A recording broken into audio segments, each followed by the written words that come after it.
en Estados Unidos, los programas se financian según lo que el CDC decide que es importante. Entonces, un programa de diabetes puede existir unos años, pero puede desaparecer luego si no es importante y los fondos no alcanzan para otros programas.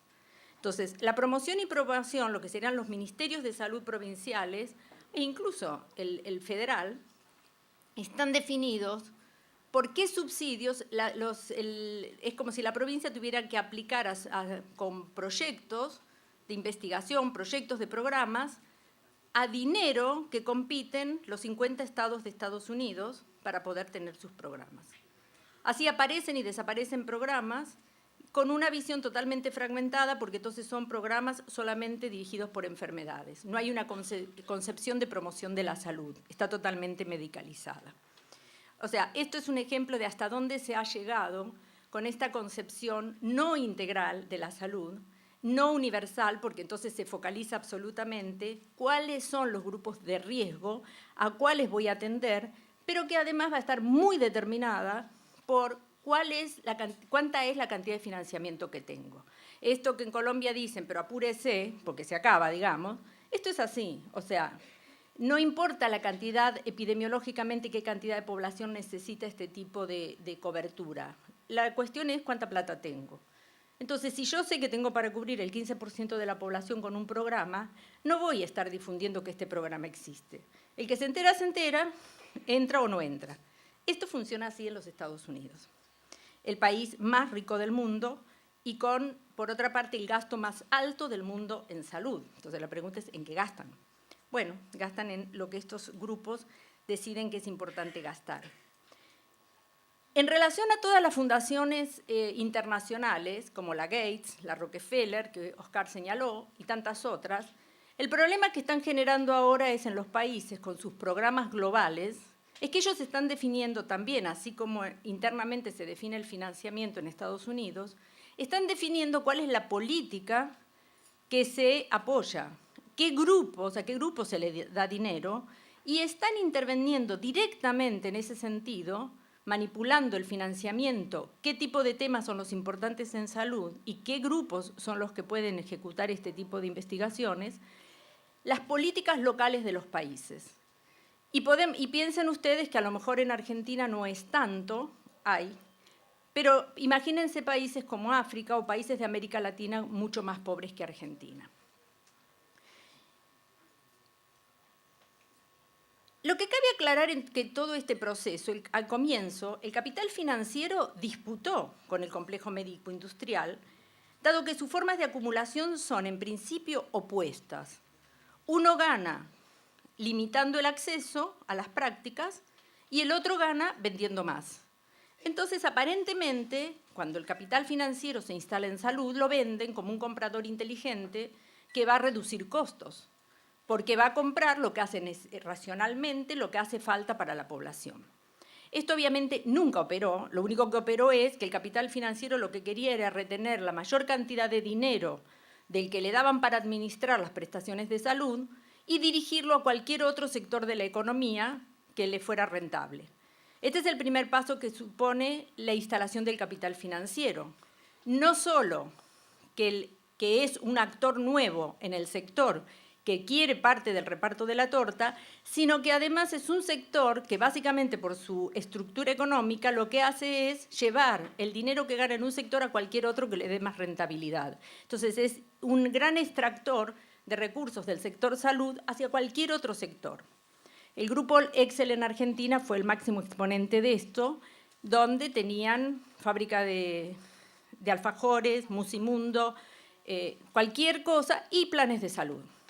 Entonces ellos con ese dinero van moviéndose por donde más le conviene.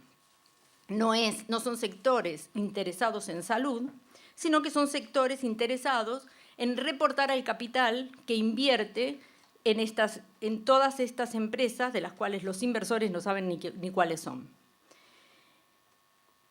El asunto fue que lo que yo me empecé a preguntar es si que el complejo médico industrial se va a quedar tranquilo con todo esto. O sea, ¿va a aceptar quedarse sin una parte del reparto?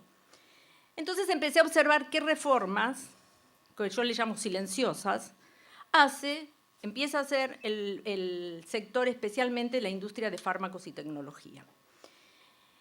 Entonces, este grupo, que obviamente tienen gente muy brillante a nivel financiero, entiende que el capital financiero vino para quedarse y que no iban a disputar con el capital financiero, que lo que iban a hacer era ver qué mecanismos iban a utilizar para mantener o ampliar su participación en el mercado, pero aliándose a este otro actor que es el capital financiero. Entonces, para recuperar todos estos procesos, o sea, ustedes bien saben, mejor que yo todavía, que la industria farmacéutica operó siempre basado en manipular a los médicos, en el sentido de, se sentaban con el médico, los visitadores médicos, y le van diciendo las maravillas que hay de cada nueva tecnología, medicamento, etcétera, etcétera. Y era el prescriptor el que, convencido por derecha o por izquierda de que esto era bueno, prescribía y generaba el consumo en estas prestaciones. Pero cuando el capital financiero viene y le dice al médico, momentito, usted no puede prescribir lo que se le ocurre. Usted va a prescribir lo que yo le diga que puede prescribir, porque dependiendo del plan que su afiliado tiene, va a depender lo que yo le voy a autorizar que le pague. Este es el conflicto que se instala entre los dos. Usaban el mismo actor con dos objetivos totalmente diferentes. Entonces la industria va a decir, ok, evidentemente yo ya no puedo tener el mismo nivel de acceso y de manipulación para el crecimiento del consumo vía los prestadores. Entonces, ¿qué empiezan a hacer? Un montón de reformas que lo llevan a cambiar regulaciones, esto comienza a mediados de los 90 más o menos, a cambiar regulaciones, a colonizar los organismos y las agencias del gobierno, como la FDA en los Estados Unidos, como la ANMAT en Argentina, que nació colonizada desde su origen, y mi último trabajo fue en la ANMAT, empecé cuando empezó, me fui años después, sin que me dejaran hacer absolutamente una sola investigación, porque los laboratorios no querían. El CDC, las organizaciones de profesionales, las organizaciones de pacientes, ellos van colonizando con sus expertos todos los cuerpos que definen enfermedad, qué es atención. Es de ahí que se han creado una enorme cantidad de nuevas enfermedades. Enfermedades a las que se focalizan para aquellos que ellos tienen medicamentos y que, como Oscar dice, no son aquellas que curan, son aquellas que cronifican, que crean efectos adversos. El promedio de consumo de medicamentos por persona en Estados Unidos a las edades mayores son de 23 medicamentos diarios. Porque obviamente toman para la presión, pero entonces después necesitan el de no sé qué porque esto tiene el efecto adverso y después toman el otro.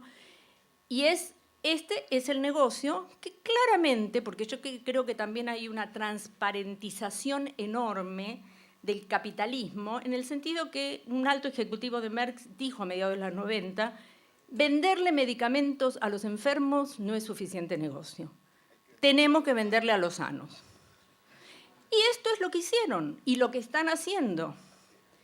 Entonces, esto es lo que va generando que cada vez estamos más medicalizados, con una salud pública más medicalizada, porque ellos han rebautizado, han bajado, como ustedes bien saben, los niveles a los cuales ahora tenemos colesterol, presión arterial alta, un montón de definiciones que, por ejemplo, en Estados Unidos, solo 4 patologías, no, riesgos básicamente, obesidad, colesterol, hipertensión y diabetes, esto generó de la noche a la mañana, cuando cambiaron los valores, 43 millones de personas más podían ser medicadas. Pero además también crearon los PRE. Nosotros ahora nunca estamos sanos, porque yo tengo que estar chequeándome la presión o lo que fuere por si tengo prehipertensión, precolesterolemia, pre.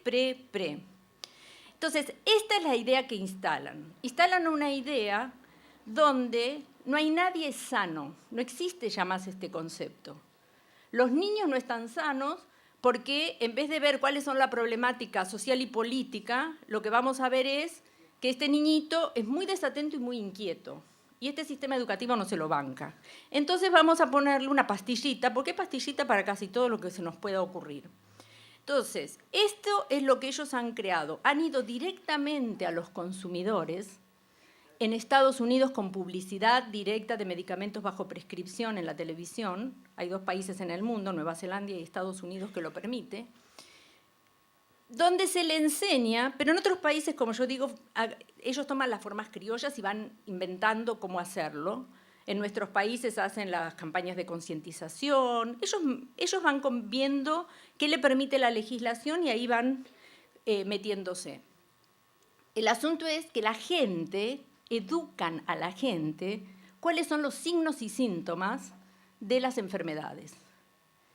Y lo que queda, tienen websites también donde le dicen a la gente qué cosas le deben preguntar al médico, qué cosas le deben informar al médico.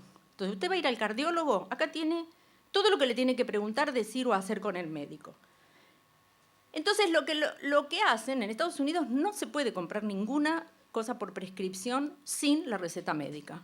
Entonces, a mí me llamó mucho la atención cómo podían gastar los millones de dólares en campañas publicitarias cuando yo no me podía ir a la farmacia y comprarme el medicamento. Bueno, después de años de mirar todas las políticas y cómo van cercando todos los procesos, lo que pasa es que ellos lo que quieren es que yo me siente con el médico y le diga, me levanto y estoy cansada y me duele no sé qué y estoy deprimida todo el día y no sé qué y me dijeron que hay tal medicamento. En los 5 o 10 minutos que los médicos tienen para atender, gracias,